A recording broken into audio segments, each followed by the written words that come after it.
In Luke 9:23, Jesus said to his followers, "Whoever wants to be my disciple must deny themselves, take up their cross daily, and follow me." Have you ever stopped to wonder what Jesus really meant by those words, deny yourself?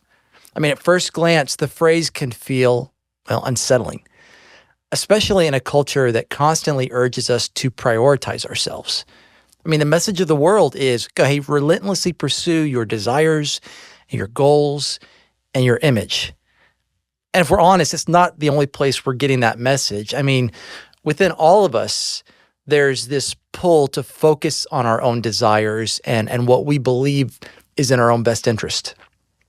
And so from this perspective, to deny yourself, it might sound like losing something vital, valuable, whether it's your worth or your identity, maybe even your own sense of self. But just for a moment, think about this.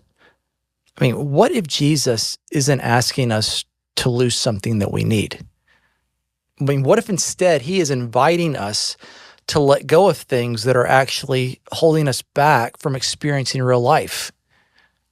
What if Jesus' call is about letting go of the false identities and the empty pursuits that we so often chase after so we can step into something far greater, our true selves, as God created us to be? When Jesus calls us to deny ourselves, he isn't commanding us to reject our value or even abandon our unique design. Instead, he is inviting us to let go of things that keep us from experiencing the fullness of life in him. It's not about rejecting who you are. It's about putting to death that desire and that need to be who the world says you should be. Because the truth is, the world is always going to try to name us and label us, whether it's by our achievements or our failures, whether it's our appearance or our social status. I mean, these labels, they may feel real for a moment, but they're fragile. They are built on things that are temporary and that are constantly shifting. Jesus, on the other hand, he offers us something radically different. He invites us to stop building our identity on things that won't last and instead receive the identity he's had for us all along. He reminds us that we are loved, we are valuable, we are chosen, and we were made with a purpose. So what does it mean to deny yourself? It means releasing the false version of yourself that the world has shaped and surrendering to God's transforming love.